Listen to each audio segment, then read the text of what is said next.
Under this governor's budget, every single New Jerseyan is going to pay higher taxes. Everyone, except a select elite group who the governor has decided to protect. And they are people that are millionaires.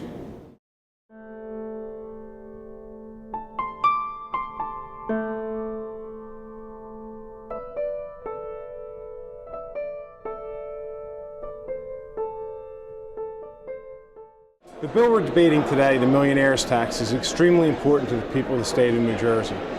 The governor has made shared sacrifices his mantra, and we agree. Shared sacrifice, we all have to share. The problem in this is we're not all sharing. The one group of people that can afford to pay are the millionaires.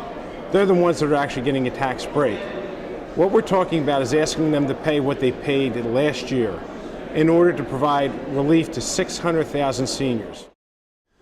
As we went through these budget hearings, I think we've learned that the pain and sacrifice of the proposed budget by Governor Christie is not being shared equally. And today, the Democratic legislature takes a step toward equally sharing the sacrifice and pain across the board. 16,000 millionaires will have to share the pain and sacrifice that the entire middle class and working class people in New Jersey are currently suffering from the governor's proposed budget. You know, this morning I walked across the street to the Marriott to address the AARP, and I joked with them and I said, you know, everybody says you're the greatest generation, and I think at least part of that, the reason that you were dubbed the greatest generation, is because you were also ready to sacrifice. You were also willing to sacrifice. You know, men would lay their lives on the line, go to war. Women, for the most part, stayed at home to hold down the fort. Children would go out and collect scrap metal. But I said to them that the thing that really set this generation apart is that you had this sense, this real feeling that we were all in it together. It was a collective effort, and it really set the tone for a generation. And I said to them, and I say to my colleagues, now more than ever, we need to recommit ourselves to those ideals of sacrifice, of shared sacrifice. We know we're in a fiscal crisis. The governor and all of us have said everybody has to sacrifice. Currently, the only ones not sacrificing are the millionaires. They're better off than they were last year. So by having a true millionaires tax, people who make more than $1 million, a slight increase in their tax for 2010 gives us enough dollars, $600 million, to provide property tax rebates and some prescription relief to our seniors and disabled. The governor yesterday announced restoration of Patton's senior gold. And you know, we called on him to do that. Unfortunately, his numbers don't add up.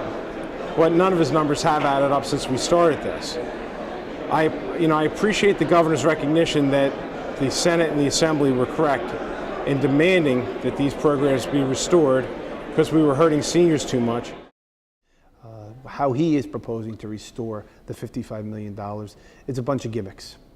He criticized us for Alice in Wonderland budgeting. Well, yesterday he delivered another chapter in Alice in Wonderland budgeting. How he arrives at the $55 million just does not make sense, and it is truly a gimmick. So by us keeping it in the millionaires tax as part of the millionaires tax, restoring the funding, senior citizens will be guaranteed that they will be able to get their prescription drugs. And I'm calling on my Republican colleagues in this House to recognize the pain that seniors are having. Our parents and grandparents are going to be forced out because this is going to be the largest tax increase this group of people have ever seen in the history of this state. Sometimes governors are wrong. Sometimes they make mistakes. I urge my colleagues to do the right thing and support this piece of legislation. Well, you always like to have bipartisan support, especially on an issue like this where, frankly, the choices are pretty clear. The only people who are better off are those who are making $1 million a year. If we're going to sacrifice, everyone should sacrifice. So what I'm asking my colleagues is, and Governor Christie, please don't close the door to compromise. Our differences are bridgeable, our differences are workable. I believe those who are on the opposite side of the aisle, if they agree in equally sharing the pain and sacrifice, they will join with us in supporting these measures. If they feel that the brunt of this budget should be shouldered by the middle class and working class, then they will not support the bill today.